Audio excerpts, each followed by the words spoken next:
Hello, everybody. What is up? Welcome to another edition of the 13th Dimension. My name is Grizzly Adams. And I'm the Irish leprechaun. Well, it's better than Oompa Loompa, so. Oompa Loompa Doompy Dee Doo. Yeah, I don't like that song, man. That song is horrible. I'd rather be a leprechaun.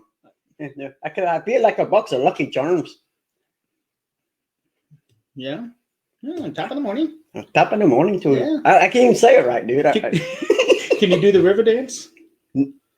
I wish, dude. That would be so awesome. Dude, I'd be about to river dance, It man. would be. Those people are great freaking dancers. All right, dude. Yeah. I'd break my ankle. Yeah, I probably would too. Maybe even end up in the hospital. So, how was your work week? How was your week? Oh, man. Busy. Just working on all kinds of projects, which eventually soon I hope to be able to announce publicly. What about you? It was pretty decent, man. Can't complain, you know. Didn't get put up in the bucket No, 20, 30 feet? No bucket cutting trees this week, so not. That's good. You know. I did hear something about you getting stuck in the mud. Almost. Oh, I did Monday twice, dude. Yeah. Twice. I got stuck in the mud with my truck. 2 different locations. I excel at that. Did anybody at least get a picture of that? Just me. Oh, damn. Anyways, we've got a great show tonight. We're going to be talking something that is a big passion of mine. So, you know, without any offense to any of the other guests that we've had or future guests, I have been really looking forward to this one. But first, before we do that, we've got some announcements to make. We do. On the Things Universal page, in just 3 short weeks, we actually made it to 1,000 members. Dude, that is absolutely amazing, dude. It in is. 3 weeks, dude. Yeah, so thank you to everybody for spreading the word out for the new page and for inviting all your friends. It has been a wonderful blessing. Yes, thank you guys so much. I mean, without you guys, I mean, this doesn't happen. So no, we are so grateful for the love and the support, you know. Yeah. So grateful, so thankful, so humbled about it. Oh, absolutely. It is wonderful. So thank you to all of you guys out there. A good friend of mine, John Griffin of UNI Research out of New York, they just released a short documentary. Oh, nice. It is actually a multiple part series on Wilson Castle, and it's called Secret of Wilson Castle. They just released it a couple of hours ago on their page, Paranormal Puzzle. And you can see the video. It's only like 14, 15 minutes long. And you can see the video on YouTube. So be sure and check that out. And also, we have a birthday. We do.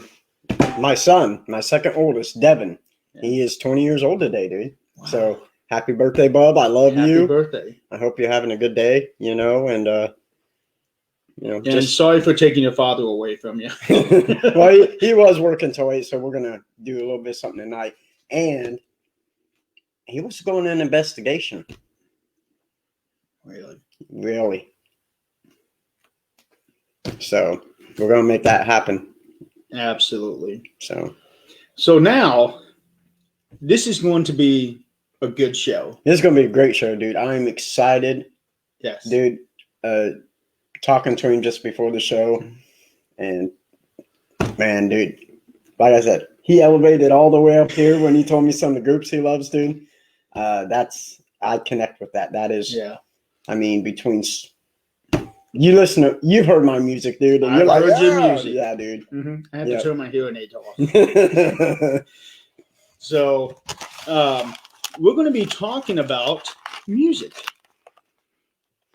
Music. Love music. On a paranormal show. But we're going to be talking. What?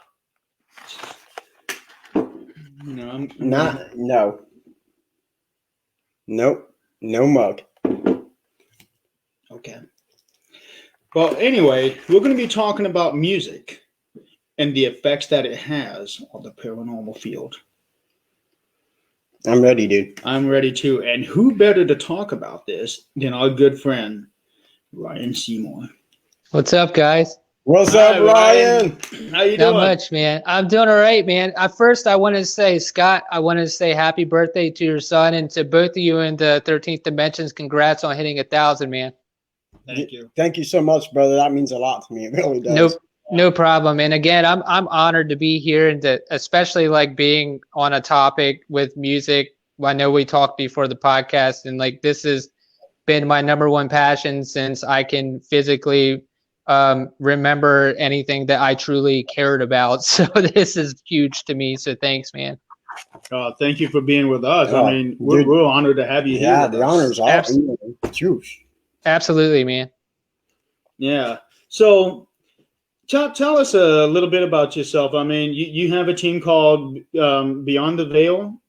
Yeah, so we were in a group prior to Beyond the Veil for roughly, I want to say close to 2 years, but we never truly were investigators. We were team researchers and equipment techs. So what I would do is I would do like the video and audio analysis, and I would help and contribute to finding places that would be beneficial to the things that they wanted to move forward in. Like for an example, our founder of that group, the Spirit Chasers, was kind of like a history buff. He's ex-military. He was a first responder at 9/11.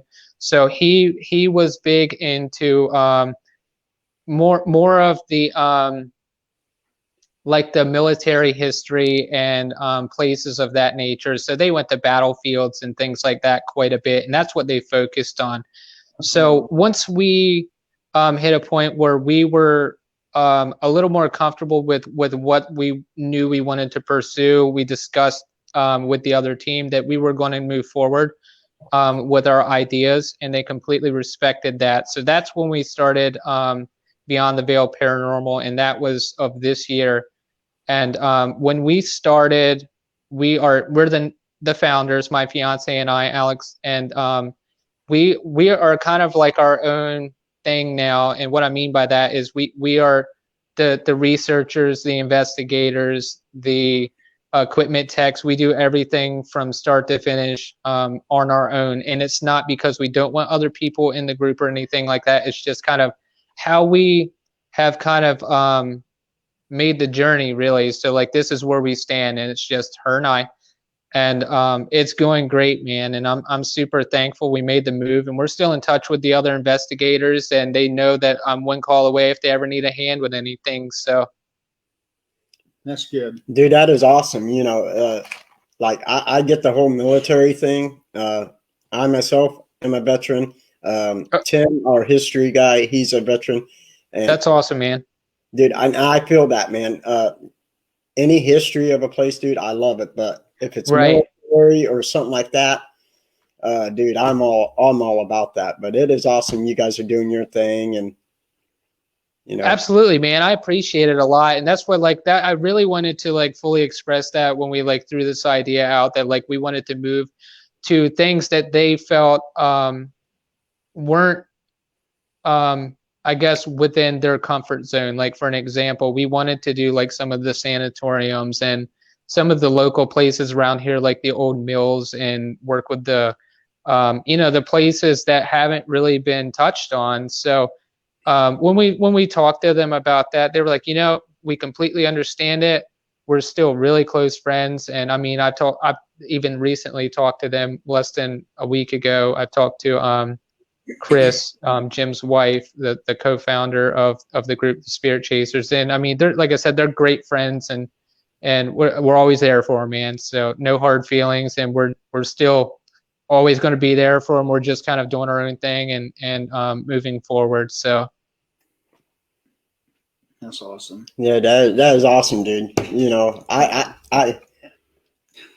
couldn't do this with my wife. I'm just saying, dude, there ain't no way. No. She'd be like, "You're doing this all wrong." I'm like, "What do you mean? You ain't never done this." I can't speak on this because I'm not married, and I can tell you you're doing it wrong, just like everybody else. I'm just saying. Well, I'm sure you can. I tell you, we've been together for 14 years, man, and it's one day at a time. It's just working as a team, man. So it's you as long as you click, you learn to make it work. Nobody's perfect. So that's my advice to anybody. So we're not perfect, Absolutely not. And I just want to show us again. Jenny, I got your nuggets. These are mine. Come on, Wendy. No. No. No. No. You're not gonna let me drink out of my damn mug? No. All right, fine. So anyway, so with this topic about music, you should know I am going to start off with this very extremely important question. It's actually a 3-part question. Who is your favorite singer? Who is your favorite songwriter? And what is your favorite song? So my favorite singer is Howard Jones from Killswitch Engage. I've always been the kind of metalhead out of the bunch. I don't fit the appearance always, but that's not the thing. It's how music hits you personally, and I'm passionate about music. I've been playing and playing guitar and songwriting since I was 11 years old, and I'm 34 now, sorry. And it's just something that I've always done, and is music connected, a part in me that I felt like I was missing even at that age. So it's been a huge part of my life, and pulled me out of some things that I was struggling with mentally. And it's just, one of those things where it's always going to be a part of me. So to answer that first question, Howard Jones from Killswitch Engage, he's a huge influence for like how I write music, and how I want it to sound, and what I would want music to sound behind it. My favorite song, I truly don't have a favorite song, to be completely honest with you. I kind of like listen to music as how I'm feeling. So it's always, I could go from something super melodic and an instrumental to, again, Killswitch Engage. So it's like I don't really have like a favorite song. It's always changing. So right, it's basically what kind of mood you're in. Absolutely. And I think that's a big part of music too, is like when you write music how you're feeling. So that's how I kind of expressed myself growing up, was through music. And that's, again, like been a huge part of my life. So that's really my honest answer, is I listen to music as how I'm feeling. So I'm pretty much the same way. I've been into music since I was, 12, 13 years old, and I've actually been writing my own lyrics since I was 13. Wow. Yeah, I'm right there with you, man. Right there with you. Yeah, we should work together sometime. Dude, I'm totally down for it. I'm actually in the process. I'm in what is going to be our studio room right now, but we've been working on it for about 2 months now. I don't want to say several months. It's been about 2 months, but we completely, besides the drywall, gutted the room, and the floors, everything, and started from scratch. And the guy that owned the house before we bought it, we went to closing on July 31st. And when we looked at the house, this was what was crazy to me. The guy owned the house. Let me start from, I really want you guys to understand this story, because this is what really kind of struck a chord, no pun intended, with me. We On TV. we were finally in a situation where we were able to financially do things right, and we've worked so hard to get there. Mm-hmm. We started looking at houses and said, let's make the move. And we put an offer in on a home about 5 minutes down the road from this one, and it was like exactly what they were asking. And they called us not even 2 days later and said, would you like to offer more? And I'm like, nope. Like, we offered them top dollar. Nope, I'm looking elsewhere. So we looked at a few homes, and we walked into this house where I am now. And without knowing this right away, I walk into this room, and labeled on the light switch for the room, it says music room. Really? And once we started digging into it, the guy that lived here, the reason why the home was for sale, the owner of it got really sick less than 2 years ago and was taken to the hospital a couple of miles down the road and passed away. He was a music professor for the local college here, and he taught music lessons in the room I'm sitting in now, which is now our studio room. So we're actually keeping his music room a room for music.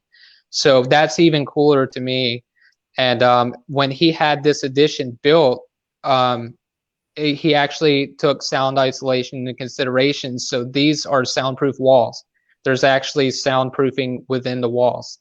So it's completely fitting for everything that I wanted to do when we purchased a home, thinking about it realistically, because I don't want to be that jerk neighbor causing chaos for everybody when I'm blasting guitars or recording bands or anything like that. So it's like I really started taking that consideration. And when I saw that on the light switch, I started asking questions, and the realtor told us a little bit of information, and we kind of dug the rest, and here we are. So and thus actually kind of continuing his legacy of that room.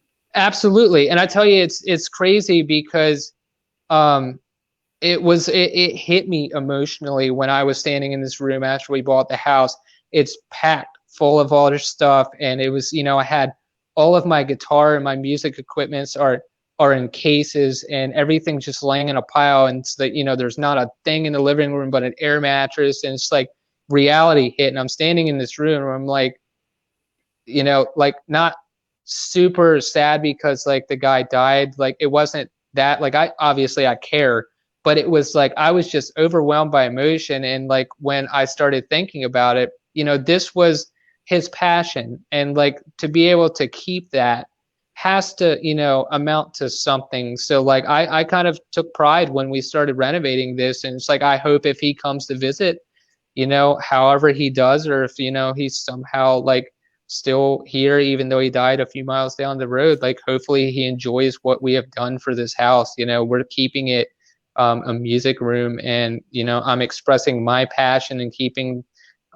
his passion going by what he did with music in the room as well. So No, absolutely, brother. I mean, I think it would be really cool if you did start recording in that room and even start laying down some vocals, if you might catch some EVPs doing that. Yeah, and that's funny because I actually I'm ordering a few mics. I'm getting a new computer. The reason I'm actually using my phone to do this right now because we're still in the process of getting things. I got a few monitors to mount, and I'm getting a different computer because my CPU from my software is for some reason peaking and causing my software to clip, and it's getting all this weird distortion noise. So I have to like do a few things before I'm fully set up.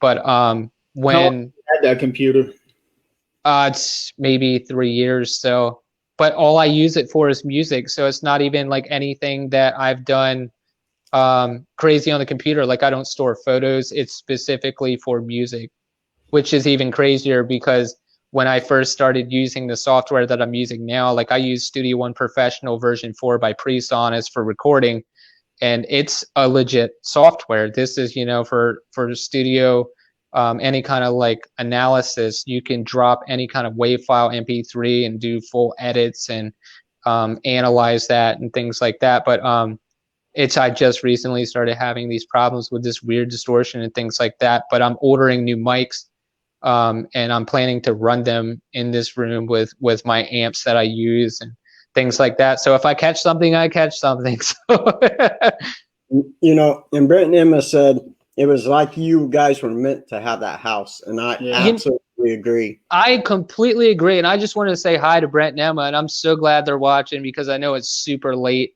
for them right now, and I really appreciate it. Yeah, it's like 1 a.m. for them. Yeah, it's just yeah.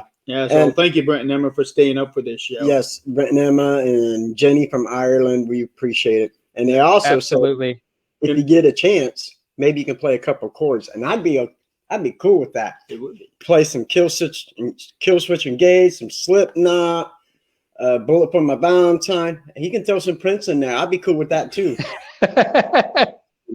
I gotta admit, Prince was a hell of a guitar player. He really was. He was, and he was a great writer. And Yeah. a lot of people don't know that about Prince. He was actually a really great writer. He wrote for a lot of artists. He did. He sure So- did. Yeah, maybe. Yeah, you know, I read that somewhere. Is he actually wrote music for other artists, and I didn't know that until just like a year ago.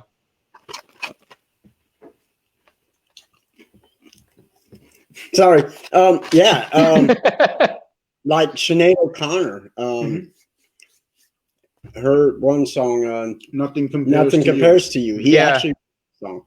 Did he really? I remember the first time I heard that song, I was at my aunt's house in Delaware, and she was cleaning, and I remember walking in with my cousin, and that song was on, and I just remember listening to it.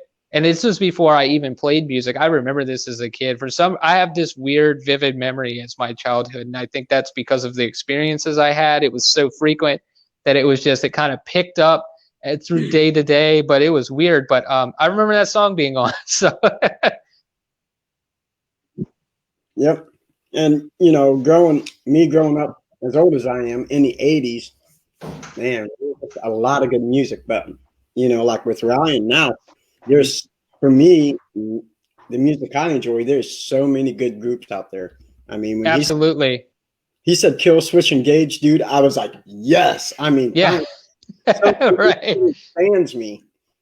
And somebody who's actually quite a bit younger than you are too. Well, and I mean, Tim and Crystal like the same kind of music I do as well. So, and that's a blessing. Crystal likes everything. Well, not Richard Marx. Actually, I got to see Killswitch when Howard was still in the band at Ram's Head over in Baltimore, and I saw them with All That Remains, As I Lay Dying. There was like 3 other bands that were really good with them. I can't remember exactly. And then like we saw like Silverstein and a couple other bands. But that is like it's always been one of my favorite bands. But when I saw Killswitch, it was that hard hitting moment. Like, this is where I'm supposed to be right now in life. So the actual one group with Howard Jones album that I wanted to see, and unless he comes back, I'm probably not gonna. So well, they may do it with Jesse. They may do like a tour where they bring Howard on still. I've heard about that because he's with Light the Torch now.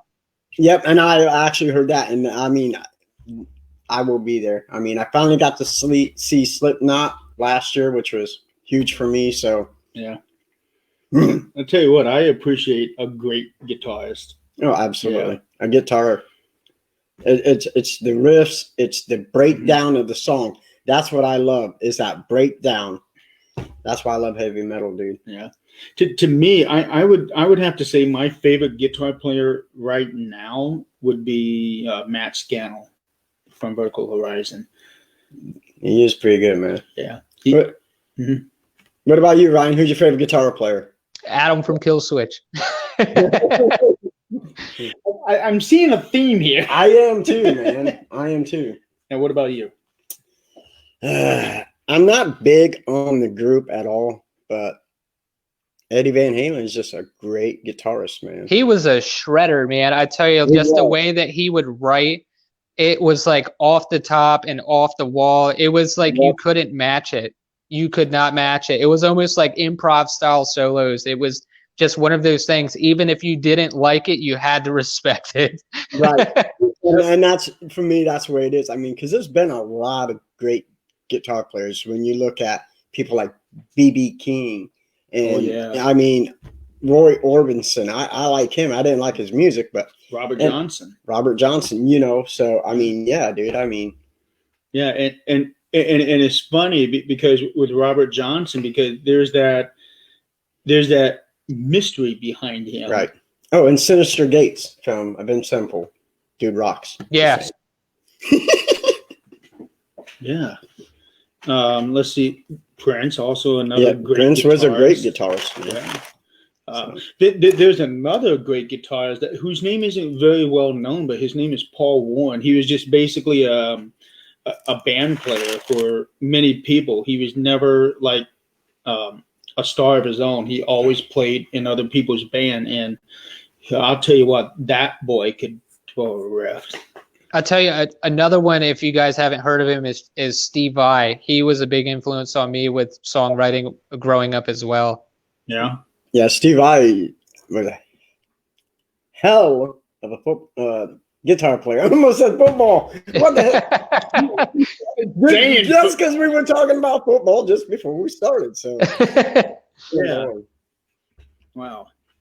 Okay, so now let's throw that little twist in there with music.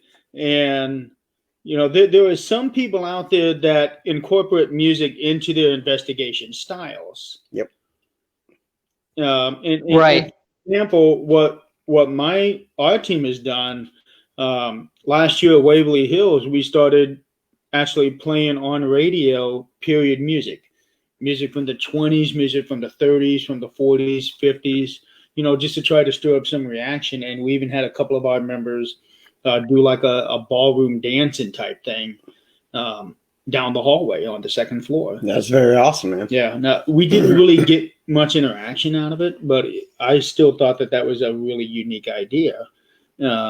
Absolutely. We did an investigation at St. Albans Sanatorium about 3 months ago now. And once we made it to like the final stage of our investigation, we were like, let's just kind of let loose. We've tried, we've gave it our all. We got great results with the things that we were doing, being very patient and quiet and respectful. Let's kind of like make it an upbeat part of the investigation. So about 6 of us finally went to like the back part of the building, and we put on upbeat music. The girls danced.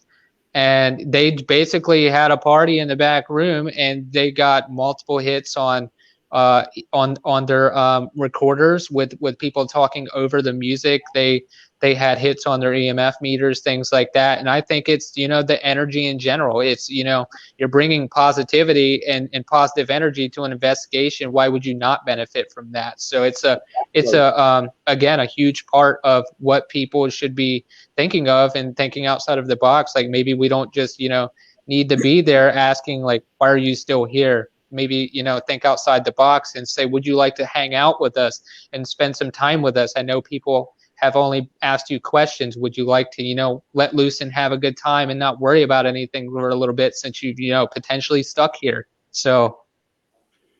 Yeah, so if you're going to be stuck there, you might as well listen to some good music. Absolutely. Like Kill Switch, right? Yeah, absolutely. And that is a valid point, when doing an investigation, to know the history. Also know, you're going to learn that music, like if we would have thought about it last 2 weeks ago at Crown Point, we could have used music from back then. Tomorrow night, Mrs. Seymore Battlegrounds, I've actually used the music to try and get that energy. Remember? Oh, it has been canceled. Mm-hmm. Oh, that's right. But we got rain coming, so that's why we're not going. Oh, okay, gotcha. And so I was actually played like war drums and all that through my phone, because it was during the War of 1812. So, and it actually was pretty interesting. In a couple of weeks, actually, we did use music at Crown Point. But you weren't with us. It was when Crystal and I were doing the experimentation with the long exposure. Okay. And what we were doing is we were taking long exposure cameras in different areas, and basically I took his laser grid pen and just kind of move it around, try to color in the picture. And right. If anything were to come across it, then it would break those lines and stand out in this picture. Gotcha. So what Crystal started doing is she started playing old music on her phone. And while she was doing that, I was dancing around with the laser pen, hoping that to kind of like simulate there's like one of those laser balls that they have at the like top. A laser show. Yeah. Hoping to entice children to dance, because where we were at was in the juvenile on juvenile floor. Okay, gotcha. Yeah, at Crown Point Jail, which is where they had all the misfits, basically, the younger misfits. It's where I would have been back in the day. Yeah, and I'm very sure that Tim agrees with it. Well, you know. But yeah, we were doing that, trying to see if children would dance up there, with the music and doing the whole thing with the laser grid and all that. Right. I had a good old time doing that. So, Ryan, did you think music can be good and bad? I'm assuming. I could say that yes. I mean, I think depending on what time period it was and potentially what you're playing, maybe it could put kind of a sense of panic in them if they've had a bad experience. Like if that sound that you're playing or that song that you're playing was relevant to them at that time where something negative happened. So I think it could be good and bad. I think a lot of it has to be extremely situational. So I think when I know, like I said, we did the experiment at St. Albans Sanatorium. I think that going the upbeat route and maybe finding something that would be relevant for the time period, but maybe not so relevant to like their situation, which obviously is going to be extremely hard to tell. You never know. But I think I would agree with you that it could be good and bad. But I think being selective when you take that approach would be the right thing to do. And I think that it's still a great idea, and I'm moving forward with it to keep experimenting with the idea of music and paranormal. So in your music, do you have a band, or are you more of a one person band type? So I've been a solo artist for several years now. I write and record from start to finish on my own. I've had local musicians and band members that I previously worked with that have thrown around ideas, but it never really manifested in anything serious. So I had a vision a few years ago that I want to continue my passion, and I'm not giving it up, and I'd rather do it by myself than basically walk these unpromised paths and waste my time again. So that's been my vision, and my group that I kind of formed with myself. My project is Between Silence and Fury is what my project is at this point. And I started doing studio recording a few years ago, and the move into the new house kind of put a pause on that for a little bit, but I'm getting to a point where I'm able to practice every day, even though I'm not recording. I'm still writing music. I have better ideas because I took a break, and things are naturally coming back to me better than the idea I had before. So I think I'm really going to benefit from it when I move forward with what's happening here now. No, I can definitely vouch for that, because there have been times where I've taken breaks from writing lyrics, and once I started again, everything just flowed right out. Right. Sorry if you see my dog; he's just flopping around next to me. Trust me, we've had plenty of dogs on this show. We had dogs barking in the background. Oh, really? No, that was actually Chris. Chris, that's right. And Jenny's dog was snoring. Yep. Oh, that's what my dog. His name's Casper, like Casper the Friendly Ghost, and we just adopted him. He's a Chesapeake Bay Retriever and Catahoula mix, and he's 6 months old and he's 60 pounds. And I'm like, how big is he going to get? But he hasn't really grown that much in like the past couple of weeks. But it's funny because he thinks he's a lap dog. I'll be sitting in the chair in the mornings with a cup of coffee, and he'll come lunging into my lap, and I'm like, holy cow. 60 pounds jumping on you at like 7:30, 8 o'clock in the morning. So yeah, I kind of know that feeling. I'm a very small guy. I know I look big over here, but I'm actually about 5'1" and 100 none of your business pounds. We actually have a bull mastiff Vesela. What was that? Okay. And she weighs as much as I do, and she absolutely thinks she is a lap dog, and she'll sit on me. I'll be like, dude, get off. Right. Yeah. What'd you say? 100 what? What was that? Nothing. Okay. So the reason I was asking about if you had a band, because I'm thinking if you had other musicians who were also interested in the field, um, maybe one night you could do like a concert for at a I've location. actually, that's funny you say that. I've even recently considered trying to do something like that, more of an acoustic session at a location.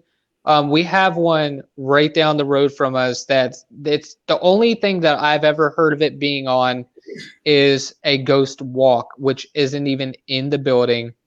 And when I started researching this place, I'm pretty sure that not a single team has been in there. And I even thought about, because now it's a hotel, maybe even renting one of the rooms for the night and just taking an acoustic in there and a few recorders and just hanging out and seeing what happens, because it has a pretty crazy history. And who knows, maybe they're willing to talk, and I'm willing to spend a little bit of cash to maybe be that voice for them or that ear. Mm-hmm.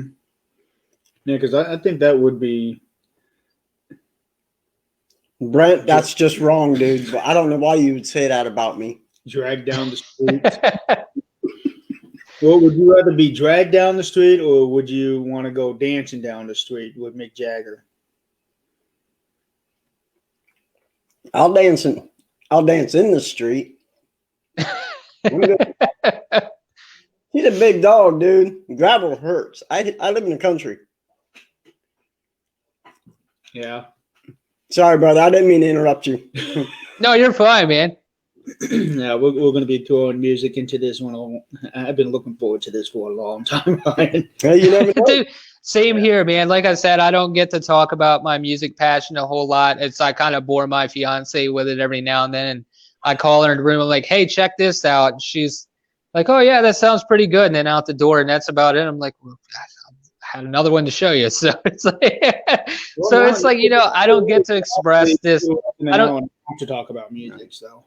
Yeah, I don't get to express this a whole lot. So like that's when you threw the opportunity. I was like, let's do it, man. This is a passion of mine that I've always had, and I'm always happy to talk about it. And yeah, I'm happy to be here, honestly.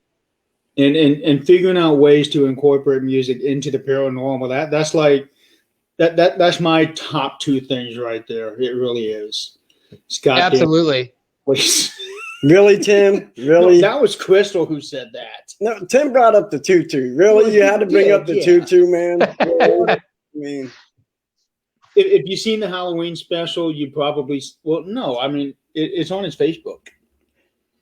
Yeah. There is video of that. Yeah. Yeah. I love music, okay? It doesn't matter. I know that. Hey, you never know. Howard Jones might be looking for somebody, brother. I'm just saying. Right? You never know. Like I had, I've played around quite a bit. I've played shows that were bigger. I've done venues with Hailstorm. Not Hailstorm. I played with Lizzie Hale. I knew Lizzie Hale before she was in Hailstorm, and I played smaller venues with her. And we had at one point we had Ronnie James Dio would come to one of the places where we played locally. It was one of his favorite bars in Delaware. We would play a show, and he'd be there at the bar just hanging out while we're playing music, which was super cool. We had the opportunity to open for POD once. Their manager called us, and then that got canceled due to a situation with our previous singer. Cleared our bank account and hit the road, and we never got that money back. And it was, hard-earned money, which sucked, but it is what it is. We moved on and built a better group.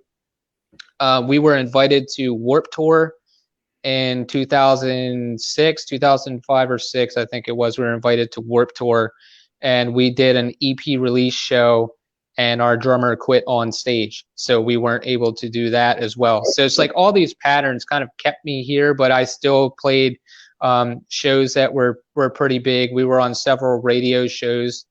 We had CDs in stores at one point, and I've been on 3 albums.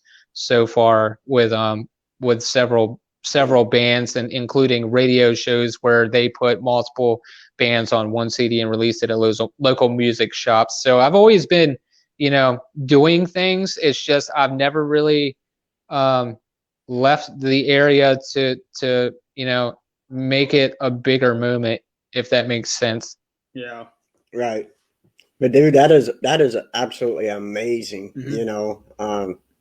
It's quite the resume, really. Yeah, it really is. Yeah. I mean, another one too is actually I was good friends with him, Davey Suicide. I don't know if you know who that is or not. He was in a band called Ice Station Zero. I knew him prior to that, and now he's playing like Shiprock with Bad Wolves and again Hailstorm and a few other large bands. He's kind of a solo artist, but he's got a full band. It seems Davey Suicide, but that's one of my good buddies. He still comes to Delaware. My brother just saw him randomly in Rural Farms about 2 months ago. So yeah, Lizzie Hale, woo, doggy. I met Lizzie, dude. Yeah, she's super cool in person. I haven't talked to her in a long time, man. I reached out to her on Instagram, but it's like once she hit that moment, she moved out. And her sister was actually one of our local radio DJs for a long time. But I used to play shows every week or every 2 weeks with Lizzie Hale. And she's a very down-to-earth musician and very passionate. So it's, playing with people like that kind of humbles you a little bit. It's, don't get headstrong. There's always going to be somebody that kind of puts you in your place and, makes you feel lesser than you actually are with music. It's a tough field, man, I tell you. So like, again, with her, she's very humbling when you talk to her. She's a great musician, but she doesn't come off as cocky. Right. That's good, because you don't really see that very often. You don't. Yeah. I mean, there are a lot of musicians out there who are humbled and very grateful for where they're at. Shinedown is absolutely like that. I've met Shinedown. A bunch of us got to meet them at a concert, and they thanked us, me and my buddy Keith Hartley, who are both veterans.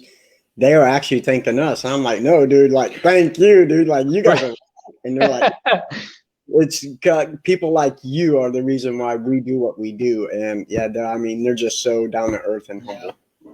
I tell you, music can keep you going, man. In those dark moments, music will keep you going. It will, yeah. Sorry, freaking Howard, a 3-piece from Popeyes. Really, Howard? Oh, you got to know Howard. Howard is a great man, and you owe me some gumbo, brother. I'm just saying. You got to get down to Louisiana. I will go to Louisiana, but first I'm going to go hang out and go to a concert with Ryan, and then I'll go down to Louisiana. How's that? Man.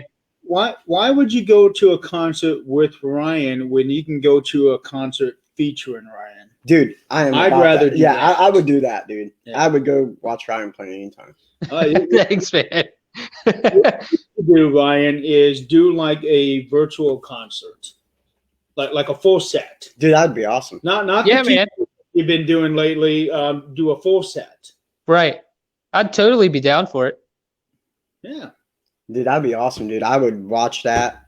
Absolutely. Yeah. And I ain't nobody, but not only would I watch, dude, I'd help promote. I'd be like, what you need me to do, brother? Because I appreciate that, man. Take it a step forward. I would be willing to sacrifice a Friday night show to do that for you. I ain't sacrificing my nuggets, so I'm just saying, bro. Like, I love you, but you don't get my nuggets. That ain't happening. Yeah. No, I'm just kidding. I would, man. Absolutely. I appreciate it, man. No, seriously, like we should all especially like us, we're connecting on a musical level. Like if, you guys are ever getting a moment where, you're able to work something in with scheduling, I'd totally be down for just like coming and hanging out with you guys. Are in Indiana, correct? Yes. Yeah. Okay. We have family just outside of Avon. We typically go every year. We talked about that before, haven't we? Yeah. Yes. Yep. You said that you had family in Indiana and in Kentucky. And Caneyville, Kentucky. Okay, yeah, and you were talking about coming up, but with everything that's been going on, you hadn't been able to make that trip because I remember.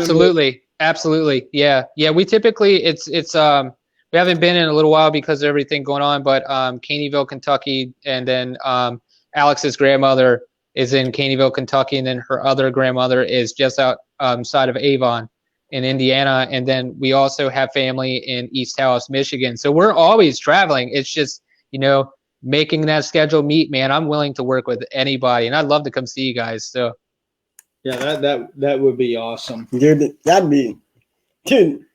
Yeah, absolutely. Maybe check this out.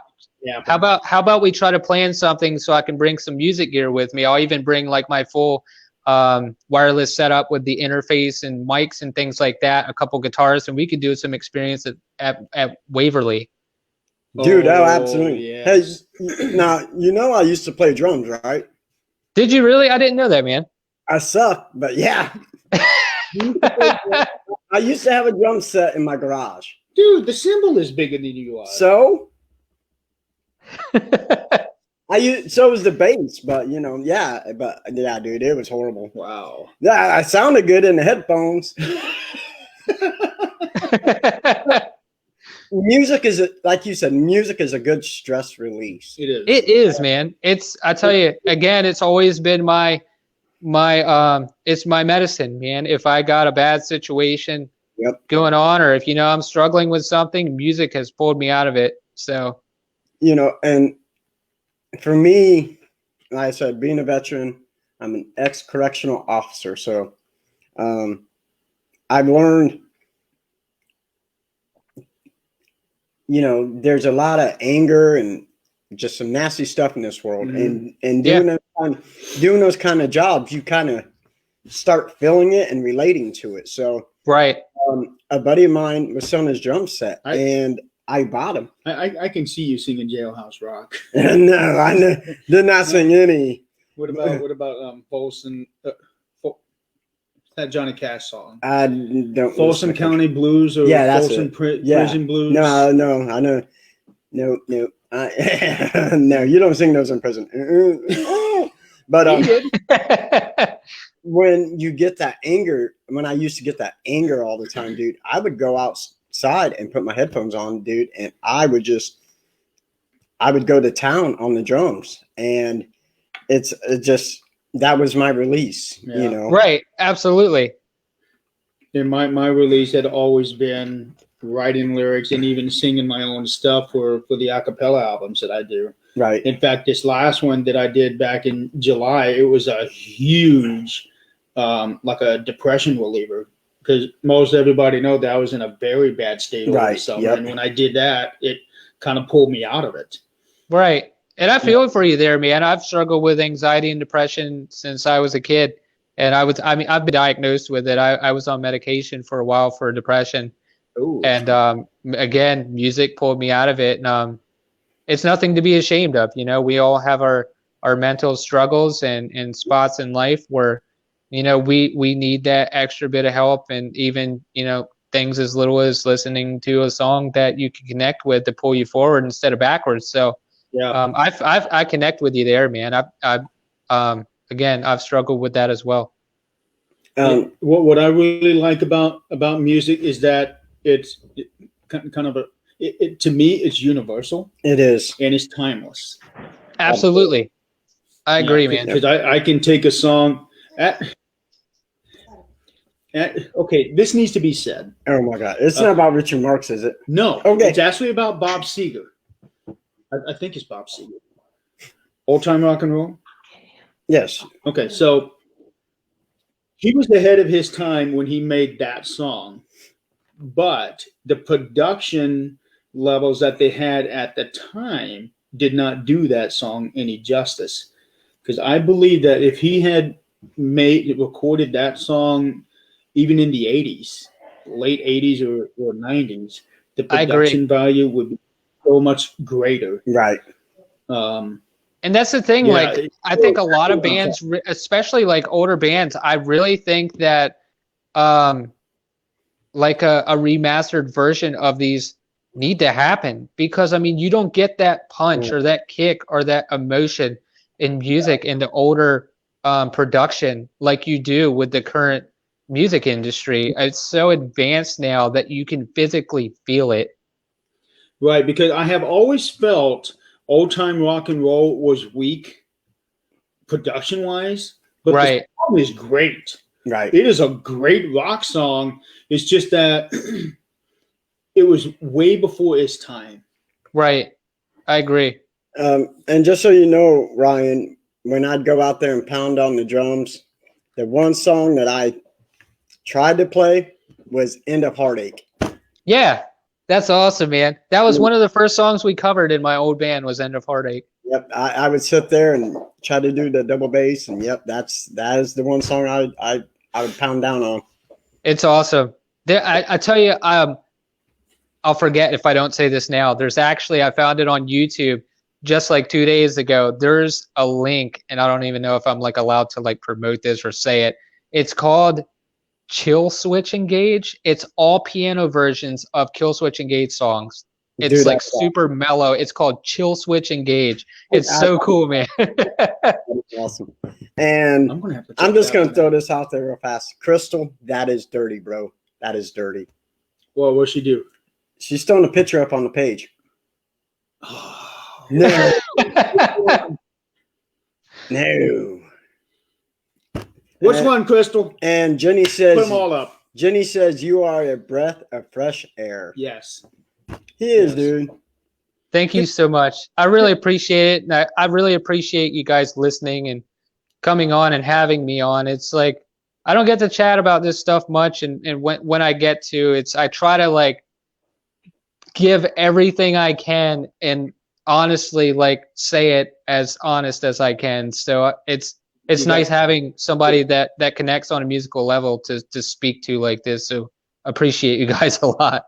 Oh, absolutely. Well, that's the whole point of what this show is about. I mean, it's not just about paranormal. No. We're going beyond the realms. Everything. Yeah, absolutely. You know, and music is, like you said, music, and like you said, it's timeless and it's always there. I mean, when you think about it, no matter where you go for any kind of investigation, you know, for Gettysburg, you know, that is one of the places I really want to go. And you go there and you think about the Confederate and the Union, man. I mean, that would be your good and your bad music. It would be.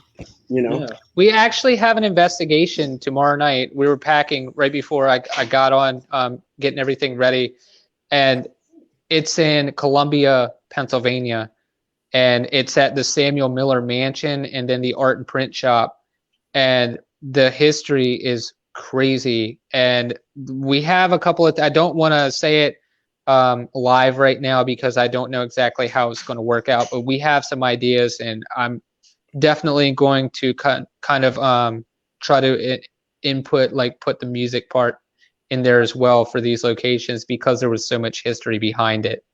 Are you planning on going live at all tomorrow? I'm going to try with the equipment that I'm using. I'm going to try to be very selective when I do go live if we have service there. But I'm definitely going to try to go live and at least do like a walk and just chat for a few minutes. But I've noticed recently, like even I've been shutting my cell phone off and leaving it in like the main room where we've been at with investigations recently because of the interference with like the EMF meters and things like that. So I've been completely removing any chance of any kind of interference. And most of the time recently, I've been using the EDI plus meter as opposed to like the standard mil meter or the Merter EMF meter. But I do put them side to side so I can build a connection, because if I get a hit on the EDI and then the mil meter, or if I get a hit on the mil meter and not the EDI, like how strong could that energy potentially be if it's breaking one and not the other? So I'm doing a little bit of experimenting, and I know they're both very well shielded. So, and I don't have to worry about RF signals and anything like that, especially when we're in a town that is known for pretty much bad things. So it's like the place where we're going to be used to be called Bank Alley, and it was part of the Underground Railroad and the Civil War, I think, and the Revolutionary War from my research so far.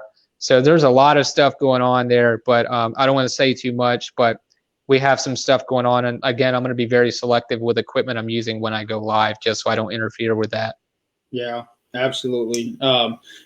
Before you do go live, hit me up because I definitely want to tune in for that. Yeah, man. Yeah, I'll send you a message right before we do it. We're going to head out in the morning, probably early because we want to go do a couple things before we get settled in. And I'll send you a message and let you know how it's looking, man, and give you a heads up before we go live. How about you just pay attention like the rest of us on Facebook? You always pay attention? I always pay attention. Yeah, you ain't got no room to talk. We're very bad at paying attention to Facebook, especially me. I mean, granted, I do have a lot of messenger chats. Yeah, you do. Yeah. Yeah, quite a few as well. What's that, Sorry. Ryan? I have quite a few as well. I'm in several of the group chats and kind of give input when I can and show para-unity. So I'm all for that, man. Yeah, we absolutely appreciate the para-unity, man. Mm-hmm. Absolutely, man. Yeah, and again, like if you guys ever need a hand with anything, especially like if having troubles editing audio or anything like that, if you need me to analyze anything, just I'll send you my email. You could send a WAV file and I can analyze that for you and give you a hand. I'm old. You might have to teach me how to use some equipment. No problem, man. I'm trying to. And I do appreciate it, man. I really do. No problem.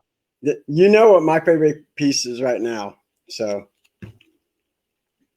Yeah, anything you don't have to work with. I love just the spirit box. It does it all. It's not that you like the spirit box, it's that the spirit likes you through the spirit box. Same thing.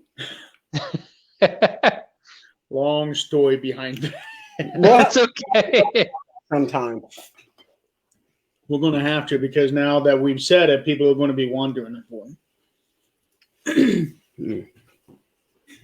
I'm chewing. What's the next question? I've actually lost train of thought there. So, okay. How long is it going to take you to get up to the Seymore from home? It's about 2 hours, and if I put it in my GPS a few hours ago, and it says it's about 2 hours and 23 minutes. So it's not too far, not too far at all. Gettysburg is less than 2 hours for us. So we're at a point where we live right now where if we go in any direction besides east, we're going somewhere pretty cool. So yeah, because if you go east, especially for 2 hours, you're out there in the Atlantic. Absolutely, yeah. Yeah, we surrounded by water, man. Right. You must live in the northern part of North Carolina. No, we're in Talbot County, Maryland. Yeah, they're Maryland. Oh, okay.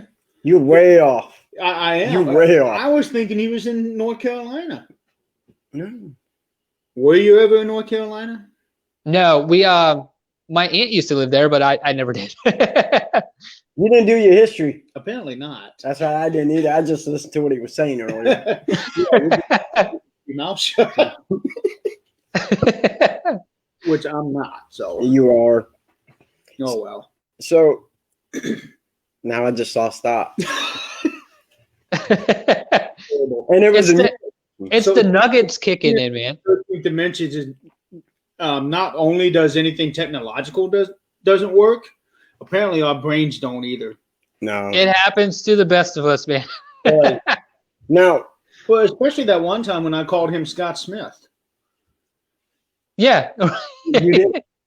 You did. You First actually. episode. First episode. You're like. Yeah. If that wasn't an indication of how the show is going to be in the long. So actually, I remember now. Okay. So since we're talking about music and in the paranormal places, do you think like the different kind of instruments would make different kinds of, energy and stuff? For instance, I mean, if you don't want to take an electric guitar to Gettysburg, you know what I'm saying? Absolutely. And I agree with that. I think I think that would play a huge role. as far as like the experiment, because like you said, for an example, don't take an electric guitar to Gettysburg. Right. You know, like banjos and things like that, and things of the time period, and instruments that they would have been using for the style of music that was played or relevant to them for that time period. I think that's a big role. And I mean, I don't know how to play every instrument, so obviously music's going to play a huge role there again, you know, Googling or YouTubing something of that time period, and something that's relevant to them, just to see if you can get a response or a reaction. You know, and I thought about that too, you know, especially like I said, when you look at places like Gettysburg and all that, you know, it's great. And basically anywhere for technology is good for that. And that is, I guess, the one advantage we have right now is you can, between apps like Pandora and Spotify, you can always find some kind of music. Absolutely. So I think YouTube would probably be the best because they upload everything. Yeah, they do. Yeah. I'm also thinking, you know, talking about banjos for Gettysburg. I think, correct me if I'm wrong, but didn't they also have like drummer boys? Yeah, like the snare drum. Yep. I think that would be another really good piece of equipment to take with you to the Gettysburg. Right. Any of the Civil War sites, or maybe even Revolutionary War sites. Right. Absolutely. Yeah, we're doing an experiment tomorrow. We actually just went out and bought a few things this afternoon and started, like I said, like making the list for what we wanted to do, and a packing list and things like that. We're taking multiple like toy things that are relevant to the building. I know one of the things that I found in my research for the location is it used to be a toy company in the 1920s. So I'm taking an old school like ambulance, basically, and cars weren't obviously that well known back then, so it's not going to look the same, but they said they manufactured toys.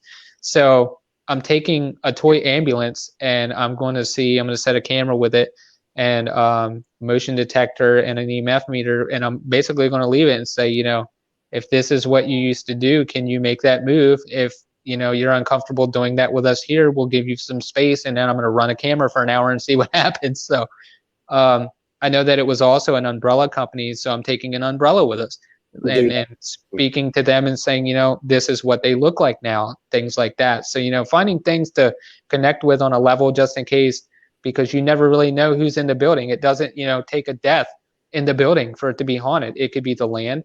It could be somebody that just traveled back there because that was their comfort zone. And, you know, maybe that's just where they wanted to be in the afterlife. You never truly know. Yeah, right. And that's absolutely, you know, the head on the nail, man. Did I say that right? You know, because you hit the nail. Head on the nail. I said it right, sure, don't we? Yeah. But we do that. I mean, Jeremy, more Jeremy than I. Jeremy has some good trigger objects. The little kitty ball that you have, dude. That's really awesome. So what he's talking about with the ball is that it's basically a plastic ball with an outer shell to it, and inside that outer shell has got all these beads in it, so that when it rolls, you hear it. Beads move all over the place, and you'd be able to hear it. Yeah. Gotcha. That's perfect, man. Yeah, we're also that's cool. I honestly I wouldn't have thought about that, almost like a baby rattler sound when it rolls. I know exactly what you're talking about. Exactly. But was daughter's toy. Yep. But when I started doing this, I'm looking at this. It moves. I'm like, I bet you I could use that on a case that has child spirits. Absolutely. And we're taking another thing. We're taking crayons, ink pens, and pencils, and blank paper, and then coloring pages, and we're going to ask them, can they write anything that they want, or choose a color that they want out of that, you know, pile of crayons on the floor, and we're just going to leave it and see if we can get them either trying to write with something, or maybe take the one that they prefer, like their favorite color and things like that. But it's just, you know, again, stepping outside of the box and experimenting, and then putting the proper equipment with it, so you know, potentially get results. Like, I'm going to put an EVP recorder no matter where I am in this building, and hopefully get, an EVP when they're trying to pick something up or move something that's relevant to what's happening in the room. And another thing that I have that I don't know how many people have thought about is I actually have a bicycle horn that I take. Oh, really? That's cool, man. And what kid I can resist? I hate that thing, man. I've got him a few times with it. That's hilarious. What kid is going to resist a bicycle horn? Me? Absolutely. No, you would not. Yes. Well, you would now because I've gotten you a few times. Yeah, you have, dude. You have. Like, I like clowns, so when I hear it, that doesn't affect me. But it's just like, what are you doing, man? Like, yeah. Anything that kids would play with, I mean, you obviously want to take it. right. And back on the conversations a little bit ago, Tim and Crystal had brought up where, and now that I remember it now, when we were at Randolph on the xylophone, Tim actually played Twinkle, Twinkle, Little Star in one of the kids' room. And that was perfect, and I didn't even think about that. Yeah. That's awesome. So good job, Tim. It's the only time I'm that's tell you. another thing for you to put in your arsenal. Get yourself a xylophone.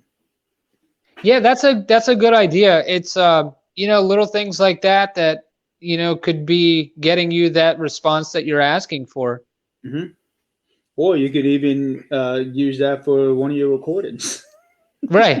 Right. Maybe make a baby version of some Kill Switch Engage.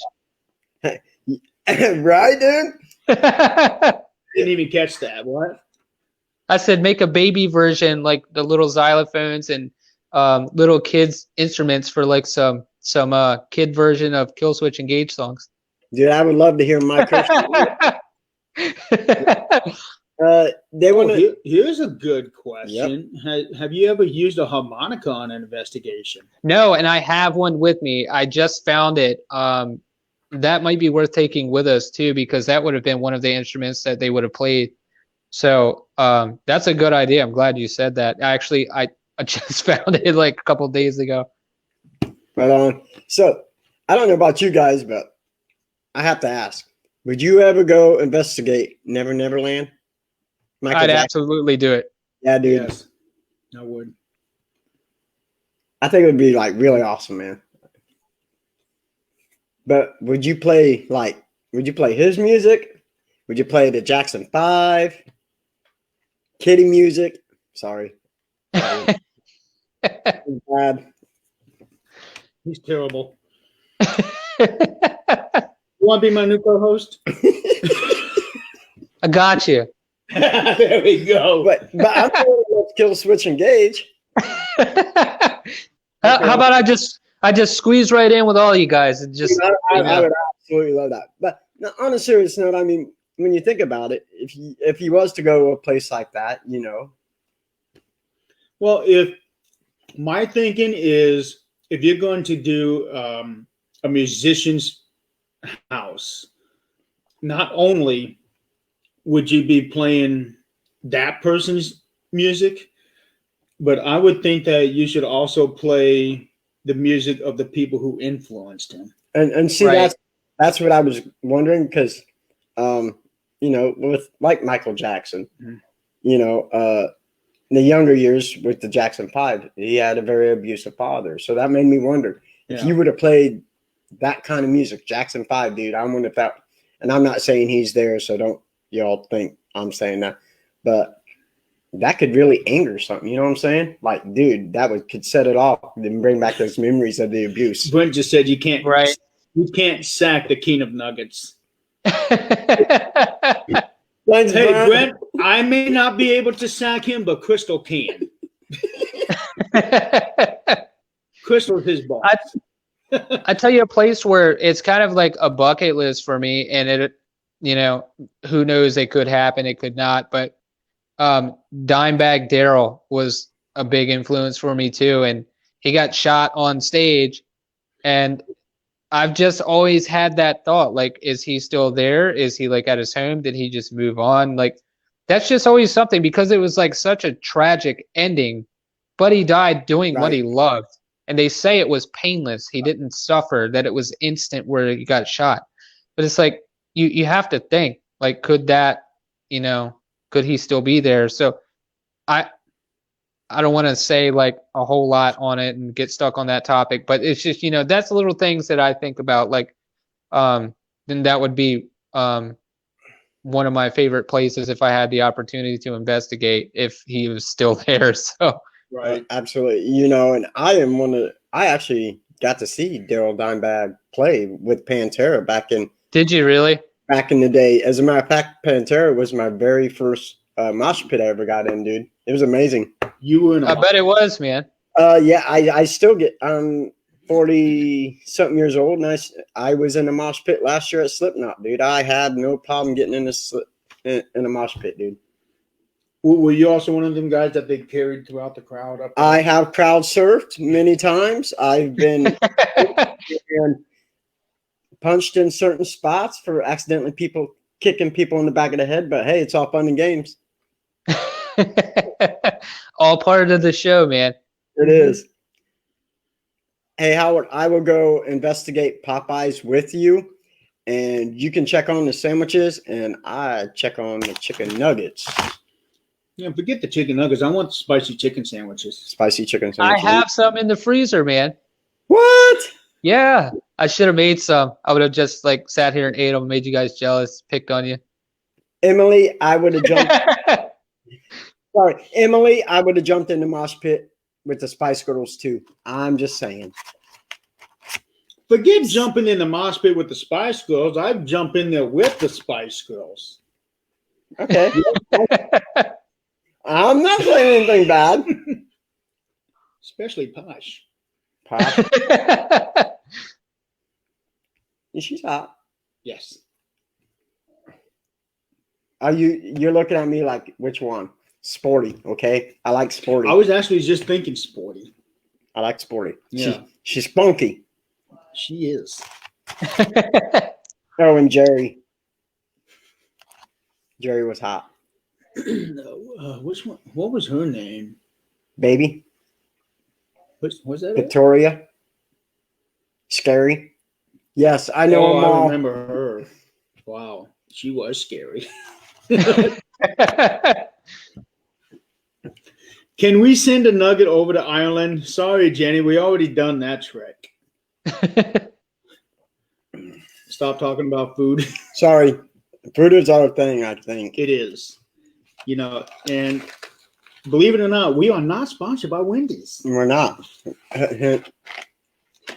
So, okay, what about music halls? I mean, there's been a lot of music halls out there that have had tragedies. And in fact, there was one, I can't remember where it was, but it was one of the more famous bands that had a fire, and it killed several people in the audience. The band got out. The band got out. I want to say it was in Chicago, but I don't really remember. You remember this, Ryan?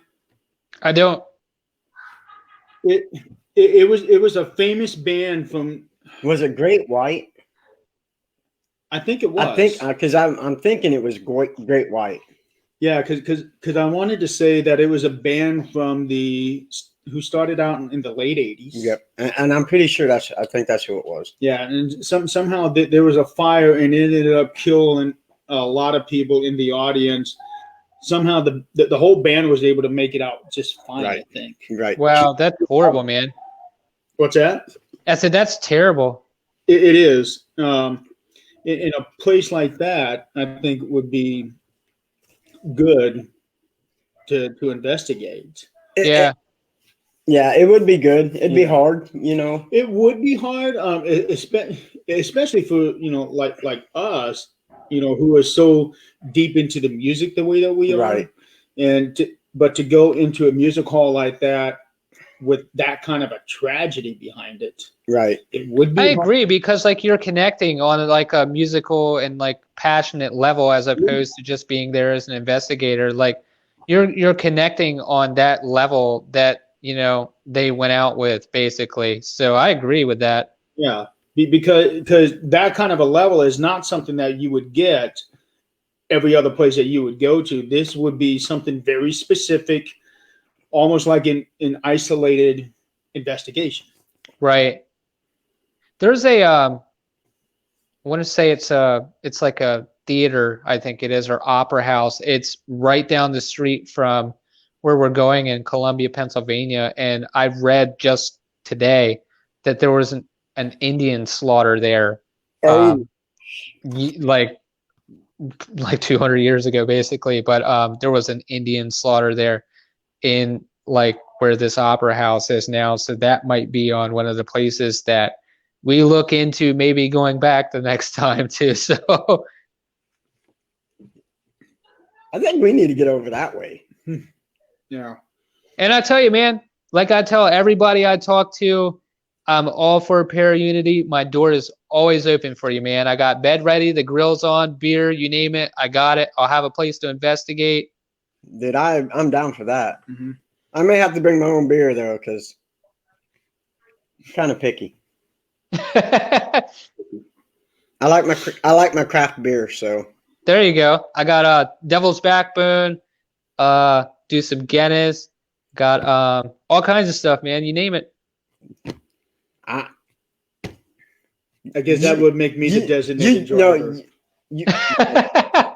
No, I'm just kidding. Absolutely, brother. But anyways, that's fine. You guys can go ahead and get hammered, get smashed. I'll be your We designated appreciate that. driver because I don't drink anyway. I do Water. not drink alcohol. Nope. Yeah, I drink water. So with that, we're talking about music and the paranormal, and I'm going to bring this up. It's kind of bad, but when you think about places like Ford Theater, Abraham Lincoln, he was there for theater. They played music. You know what I'm saying? Did they play music? Yes, because back in those days they would play the band would play music. But I don't want to say under the stage, but because it was a theater. Oh, because you got that theater, and then you got that little section, right? The little four, yeah. So that makes me wonder. If you went in a place like that, it would be amazing to do a place like that. Mm-hmm. Yeah, I agree. If they would let us. I know, right, dude? Yeah. I mean, dude, because that is basically a place of national disaster, basically. So, but I think I might have to change my bucket list when it comes to ghost hunting. I would like to go to Prince's house. Oh man, in Minnesota. I think I would. That's a good bucket lister, man. Dude, isn't it, dude? And I just now think about that because we're talking about this. Yeah, and I tell you, and I know I spoke about it earlier with the dime bag and like where he was killed. His museum, his house is now a museum. Sorry, my dog's like bursting in on me right now. But his house is now a museum, and a lot of people believe that energy is connected to these belongings that they were kind of like emotionally attached to. So, I mean, could he be with his items, Right. Because, I mean, all of his guitars are there, too. So, I mean, that's what he did. That was his life. Could he be there with what he loved? Possible attachments. So that's going to bring up a great question. So, do you think when musicians die and family members auction off their stuff, you think they could be attached to some of that stuff and actually? I think it's extremely possible. I think, in my opinion, obviously, like we can't prove this. Right. I think that someday we probably will have answers we're looking for. I don't, like all of us, we're just trying to do the best we can to get answers and help contribute to the research. But I do believe that is a huge possibility. And I feel in my heart that I know if it was me, I would be going where I felt the most comfortable and happy. If I'm stuck here, why not be where, with something that I loved or who I loved or. Yeah. Okay. I kind of want to flip the flip the script a little bit. Okay. So, are you familiar with the legend of Robert Johnson? I am not. Okay, the legend goes, and it's been theorized for many years. He was a guitar player in the 1920s or 1930s who supposedly made a deal. The Crossroads deal. Yes. Yes. And now I know what you're talking about. Yes. So he supposedly made this deal with the Crossroad demon or devil or The devil. something. I have heard about this story. I don't know it, but I have heard, now that you say that, the crossroads with the devil or the demon. And he ended up being the greatest guitar player. He was supposed to have been the greatest guitar player of all time. Right. But he was the greatest guitar player of the era. Right, exactly. And then, I don't know, like 10 years later, he died mysteriously. Right. Do you have any thoughts on that? Do you know much about that? I haven't honestly even researched it. It's just always been, a story I heard bits and pieces of. But, I think in a spiritual sense, when you're open like that, I think it's possible for almost anything to happen. So I would say that I'm open to the possibility for sure. You never know. It's like when we go into places to investigate, it's like we never truly know where we're walking into. It's the entire thing is going to be completely transparent. 20-pound turkey from the neighbor. Sorry, my neighbor just brought us over a 20-pound turkey. Can we have some, neighbor? Yeah. Yeah, absolutely. We are less than a week away from Thanksgiving. We are. Yeah, this is our neighbor. He just brought this big thing to us. What's up? Yeah.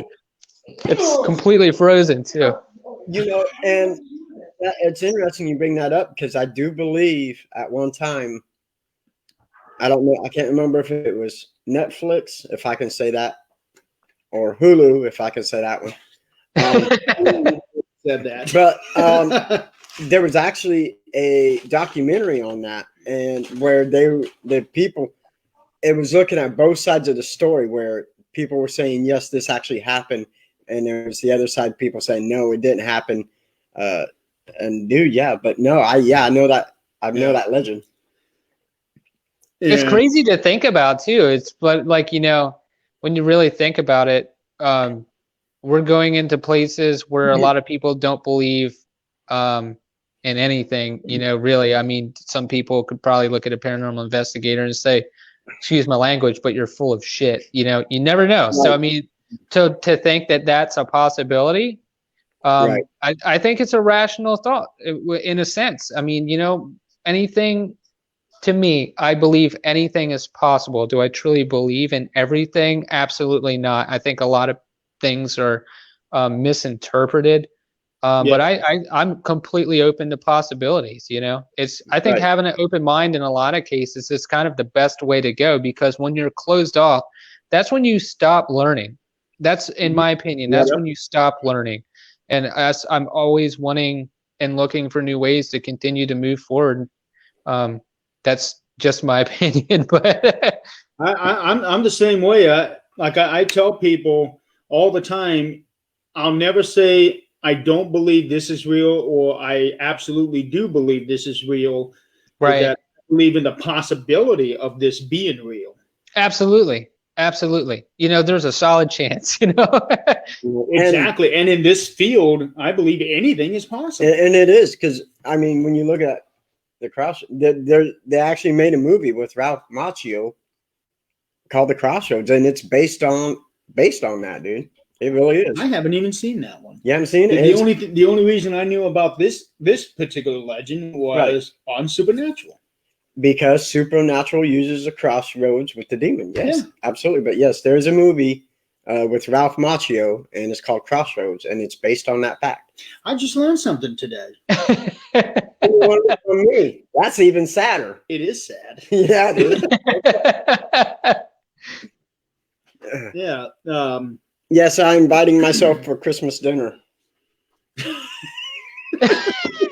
The door is open, man. But the thing is, we're talking about a turkey, so we're talking about Thanksgiving. You're talking Absolutely. a month from now, Brent. Dude, it's that time of year. We can have turkey, Thanksgiving, Christmas, Hanukkah. I'm having It's chicken. from the start of November until the end of January is basically all food and fun, man. Oh, absolutely. Actually, no, it's actually from like the last week of September all the way to the beginning of January. It's Yeah, with Halloween, obviously, that's like my favorite holiday. So it's like, fine. Halloween is my Christmas.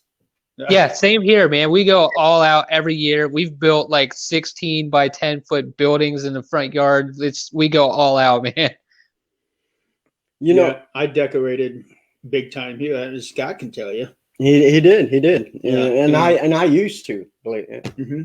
And right now, It's my fun, house is man. full because I got Christmas decorations laying all over the place, just waiting to be put up. Yeah, it's depressing. Dude, I tell you, we got right now. It's if you walk into our house, it's going to look like a complete gift shop because we're transitioning from the holidays. My fiance, when we moved, we just brought even today, like this room where I'm sitting now was piled with Christmas stuff that she just got out of the attic at the old place. But we have Halloween. Halloween. I've got one of my things here for Christmas. Yeah, man. Right.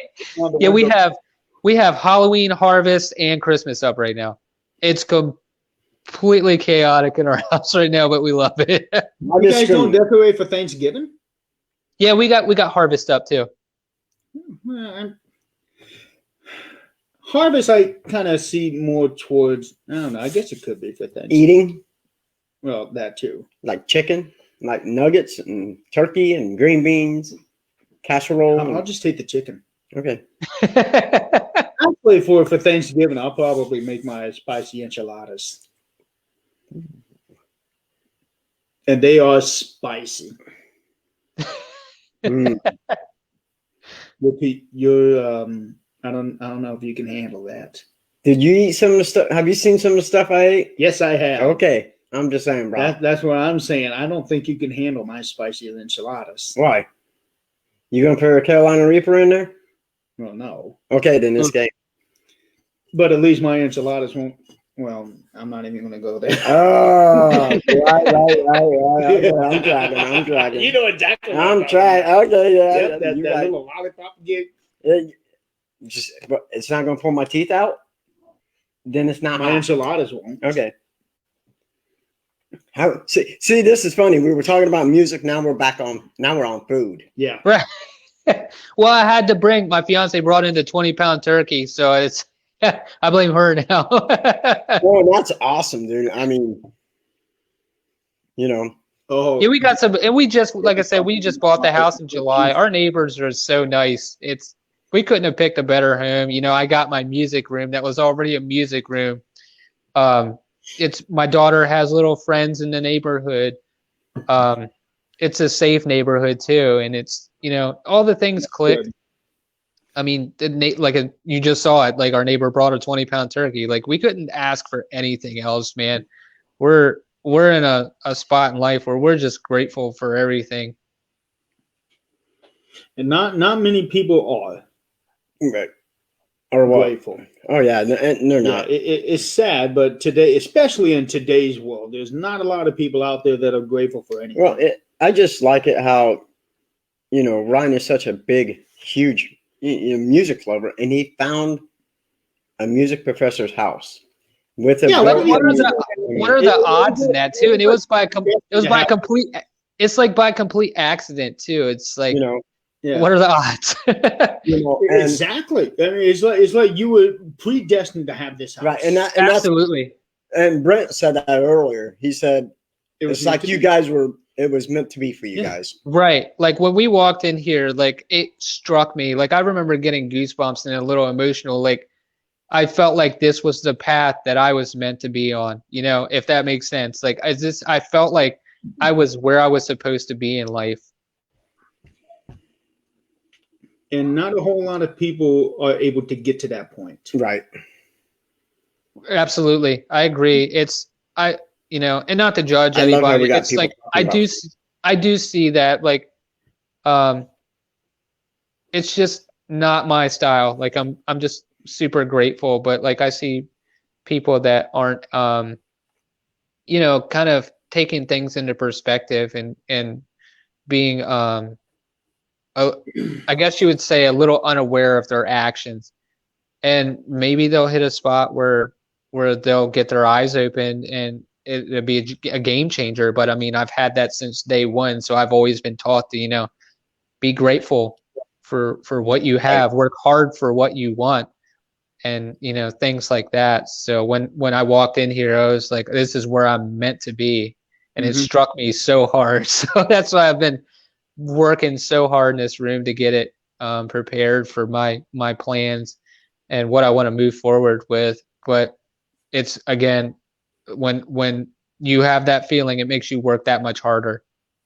It does. It does. And I mean, just sitting here looking at your back wall, man, you got your guitars there, dude. That's just, to me, that's just amazing, Yeah, man. it's got the guitar. No, I appreciate it, man. And it was like I didn't even plan this either. Like, I sat the phone on the table, and I got it all set up before I clicked on the link, and I just hit my video button on my camera to see where it was positioned, and I saw the 3 guitars behind me. I'm like, this is perfect. It is, man. Yeah. Yep. And plus you got, I'm guessing that's an amplifier underneath. Yes, this is actually, I'll show you. This is that's my Marshall setup there, a Marshall half stack, and then I actually have another guitar in the end over there, and then that's most of our stuff that we got set up for the ghost hunt tomorrow. Okay. And a little case with some goodies in it that I'm taking for the experiment. And then over here, that's my 7-string that I just got. Sorry, my Bixby's popping up. That was the one that you were doing the demo video the other day, wasn't it? Yeah. So That's for right. some reason, my Bixby keeps popping up. Let me try to fix this for you guys. Phone's got a mind of its own now. Yeah, that's awesome. Yeah, right. But yeah, I just got this 7-string, and I hadn't played a 7-string in years, and I picked it up. And this was kind of funny because I wanted one for so long, but I was trying to work so hard to pay bills off and get into a financial situation where I could make my music plans happen and the move happen, right, and still be comfortable and not have to struggle. So we worked so hard for years to get to a point where we were like, let's make this jump. And then my birthday was October 14th, just last month, and I told my fiance, I was like, we saved some money doing the floors and some of the work. We did the entire room ourselves from start to finish, and we had money set aside to do some of these projects, to hire people. And I'm like, well, we could put that into savings, or we could put it towards other projects in the house. And I started thinking about it, and I was like, I really want to buy myself a birthday present, like a guitar, just because we've been working so hard. And I found this 7-string, and I was like, I wanted one for so long. I haven't had one in years.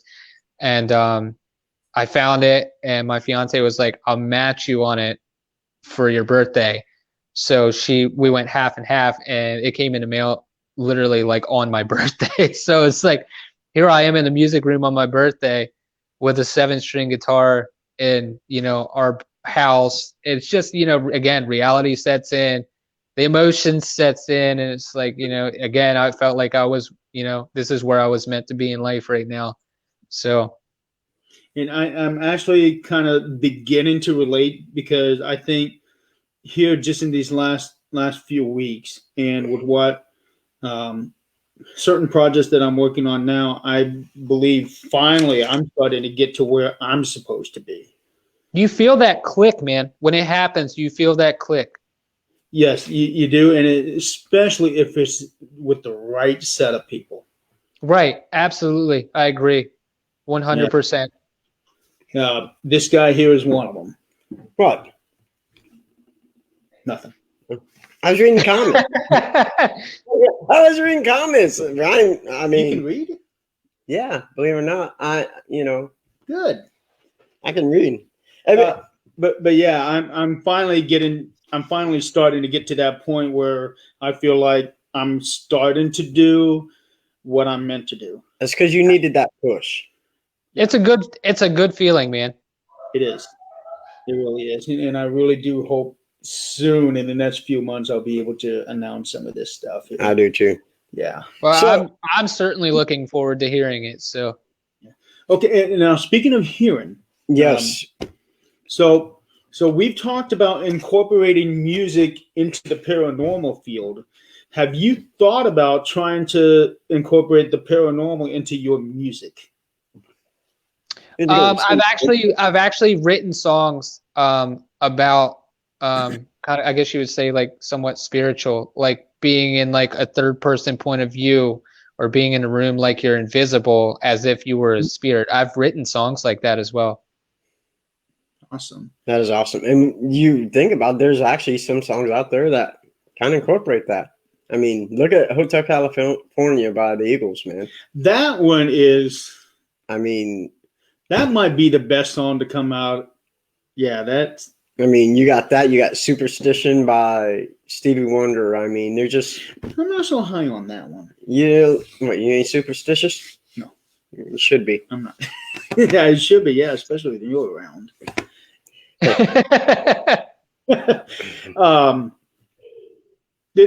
There are a couple of songs that I really love that most people wouldn't even think of a paranormal nature, even though it basically says it is. Okay. Midnight in Montgomery by Alan Jackson. Black Magic. Oh, really? I didn't know that. You know the song, don't you? Yeah, I do. Yeah.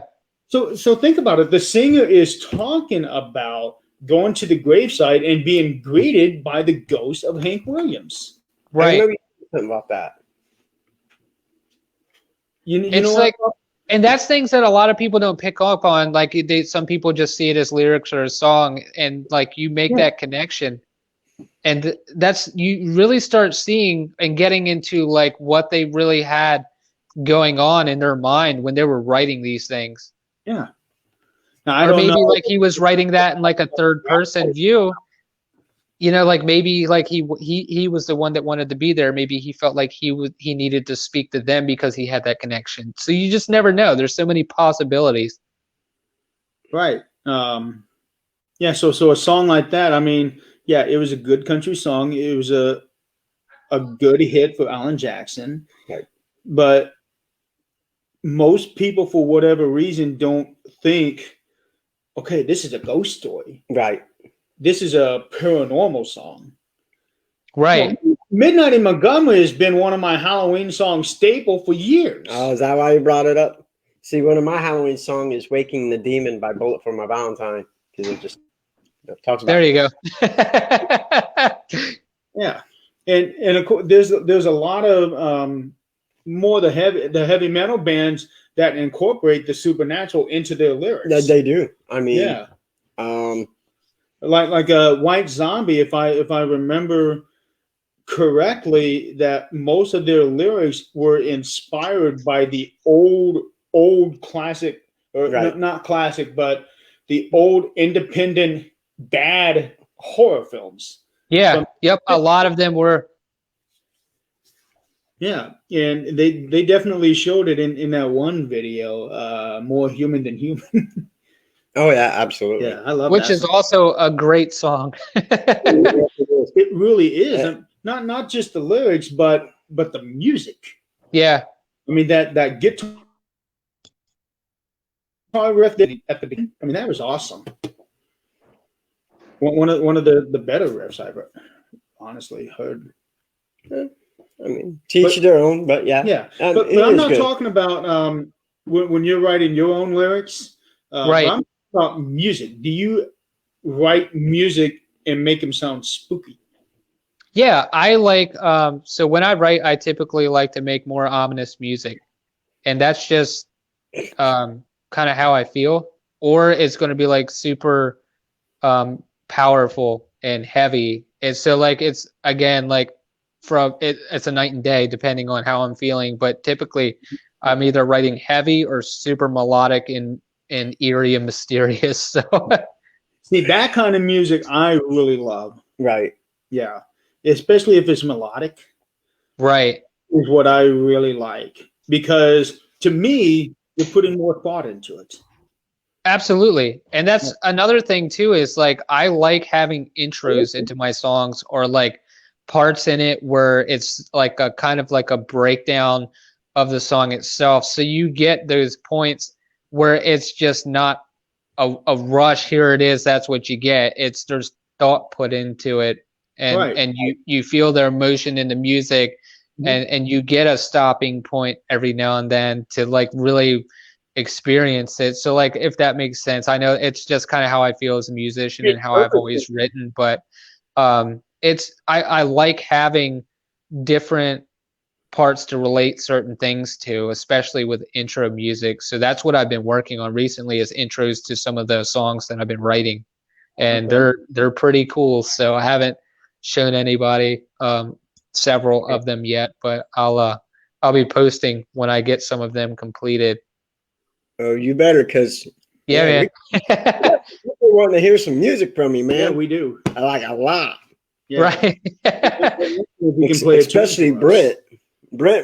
Brent's begging, and I love that dude, man. He's my boy, dude. Yeah, really is. Yeah, he's actually. I tell you, if I wasn't on a mic, like I'm connected to the headphones, I'd be able to play. It actually grazes the strings the entire time I play, so it's going to sound like complete crap right now. Okay, so we'll give you a pass on that one. But like I said, I would like to take one of these episodes, dude, and turn it into a virtual concert. Absolutely. And once I get everything completed, man, I'm totally down to do that. Awesome. We would definitely put that in the plans. You better definitely make sure you play some Kill Switch Engage, brother. I'm just saying. Yeah, man. Okay, so the thing about the 7-string, yes, because it's got that one extra string on there, it just made me think of the Devil's Trill. You know what I'm talking about? The Devil's Twill? The Devil's, I think that's what it's called. The Don't Devil's look at me. I have no idea. It is. I don't remember who composed it, but it's a song on a violin. Okay. Made way back, like during the days of Bach or Beethoven. Okay. But it was a violinist that made this composition where he supposedly had been visited by the devil in his dream and gave him this composition. Really? Wow. And what it is, it is such a very complicated piece that it's almost like you have to have 6 digits on one hand in order to be able to play it. Right. And that's funny you say that. Actually, most of the time when I write music, I hear it in my head and I can't play it right away. I have to teach myself how to play it, because typically it's so hard that it's not just a single run through. I spend days learning what I'm hearing in my head. And again, like I talked about earlier, when I grew up, I didn't have music lessons. I'm self-taught by ear. I can turn on the radio and hear a song and pick up my guitar and play it. That's just how I learn. So that's something that I really find funny that you say that, because that's kind of how I have written music. It's super hard sometimes. Like I hear it in my head and I can't play it. It's like I hear the notes I want to hit, but they're too far away. So it's like it's crazy. I connect with that. Dude, that is awesome. You know, and Emily said she grew up in a musically talented family. That's awesome. Play it. Mm-hmm. My nephew, who is autistic, is like that. He can hear a song and he can play. And one of his favorite songs that he learned right away is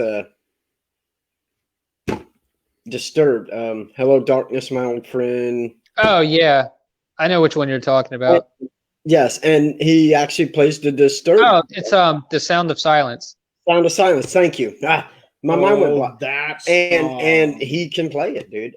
You know, and it's just amazing. That is such a great song. It is a great song. Yeah. And that's what I mean by like ominous and mysterious. Like that is a prime example. Like that song is perfect. That's that darkness.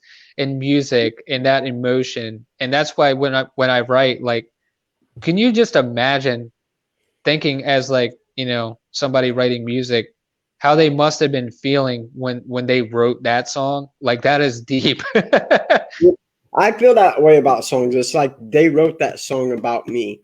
Right. You're building that connection with it. Like Falling in Reverse, Unpopular Monster. Just watched that video yesterday. You know, people are like, that's hard, but when and that's why I connect with heavy metal so much, is because when I hear those lyrics, those lyrics are talking about what I fight inside every day. Right. You know, their guitarist just died like a month ago. Yes, and I think yes, I remember hearing that now. A young guy too. It's like I play Schecter guitars most of the time. Like if I had to pick one brand to stick with, I'm a Schecter guitar guy. Minus my Solar 7-string. I love my Solar 7-string. But I'm a Schecter guy, and he was endorsed by Schecter. So like I followed him quite a bit for a while, just as like an artist, not the group itself, but just as like a Schecter artist. And he was a great musician and very young. And it's sad to see that, especially like it's almost like even though he's done so much, his career was just starting. Yeah, that's sad, man. It absolutely is. He wasn't 27 by any chance, was he? He was in his mid-30s, but you know, you think about an artist like that, like they're still spitting out albums and EPs and singles and touring. It's like he was at a kind of like a prime point in his life as a musician to really move forward with what he was doing, in my opinion. So it's when I saw that, it was like, man, like, you know, don't take life for granted. Like anything, it can change. You know, you have no control over life. Just be grateful and, you know, do the best you can, be kind and move forward. You know, notice those signs, like again earlier when I'm standing in the music room, like I felt like I was supposed to be here. Just stop for a moment and acknowledge things every once in a while. I think if a lot of people did that, they would take things a lot more lightheartedly if you know, they really had that mindset. Right. Yeah. And like Howard says, if you hear dueling banjos in the woods, run because deliverance is coming. Yeah, right. He said that, and I was like, "Yep, dude, you're absolutely right. I'm running." Yeah. Do you?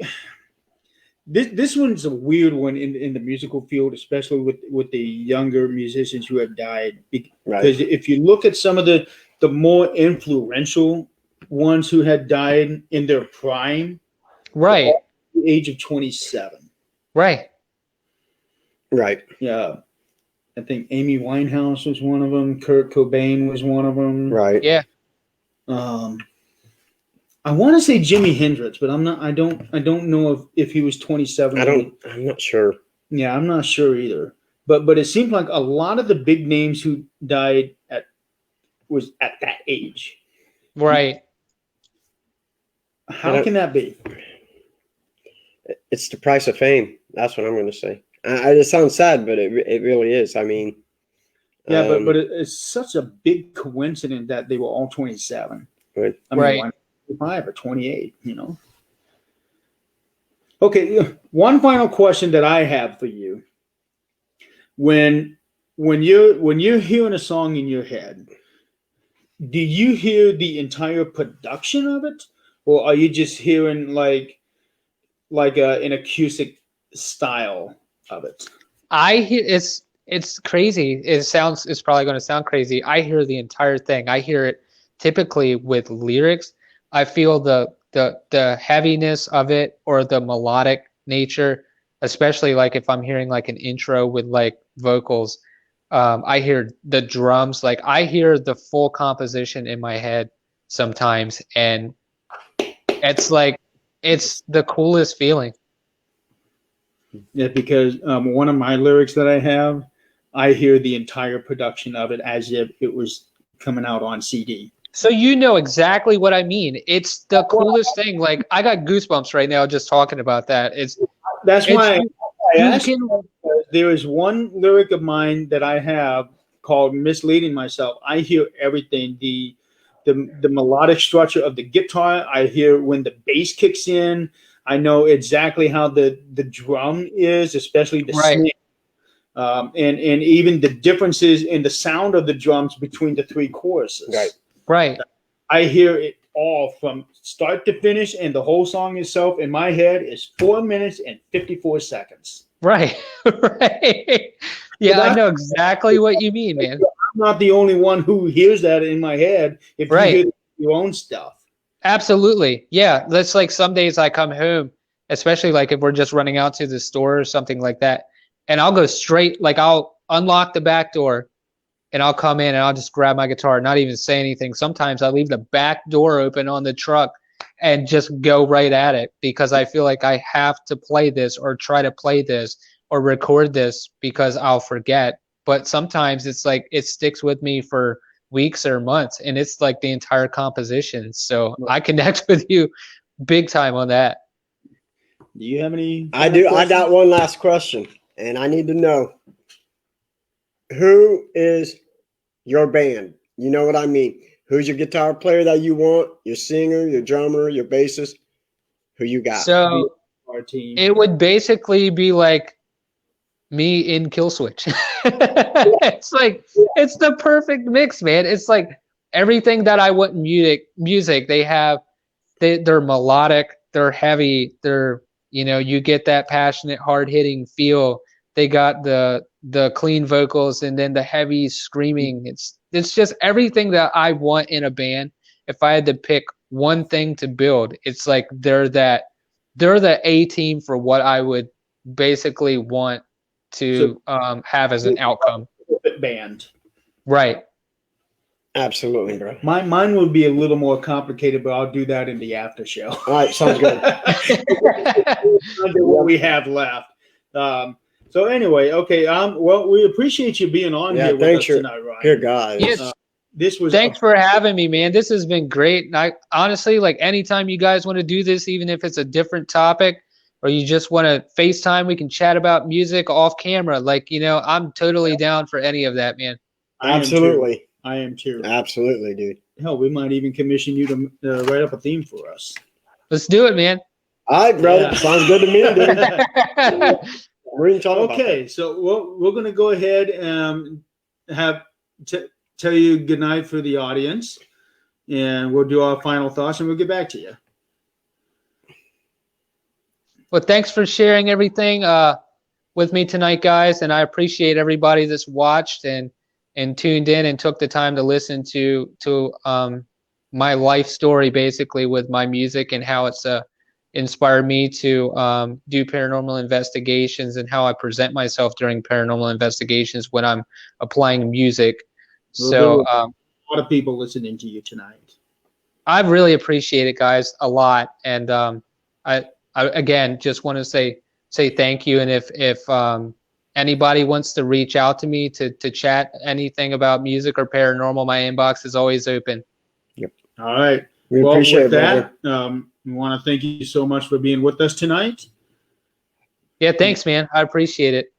Okay, Absolutely. we'll talk to you later. Take care, guys. That was awesome. He's amazing, dude. It was. Just music. Just music, man. Yeah. We didn't have to go. What's your favorite paranormal equipment? And I know people want to hear that. I really do. Yeah. Or But we go beyond. what's your bucket list for places to hunt? Yeah. Dude, we talked about music and we Yes. incorporated it in the paranormal. And I Mhm. love that because, But next week is going to be good. dude, I can't wait, man. We are going to be talking about Vlad The the Impaler. Impaler, Dude, Dracula with Yes. Tim Kohler, dude. I am one of our members. Tim's smart and he talks a lot, but he's smart. Mm-hmm. But Vlad and Impaler, dude, that's going to be awesome. Yes. But anyways, so stay tuned for that. Day Yes. after Thanksgiving, we'll be talking about Vlad the Impaler. Vlad. I've off to South Carolina, blah, blah. Okay. Yeah, that was cheesy. So remember, if it's paranormal or beyond, Man, we got it covered. that's right. We'll see you next week. Have a good night, y'all.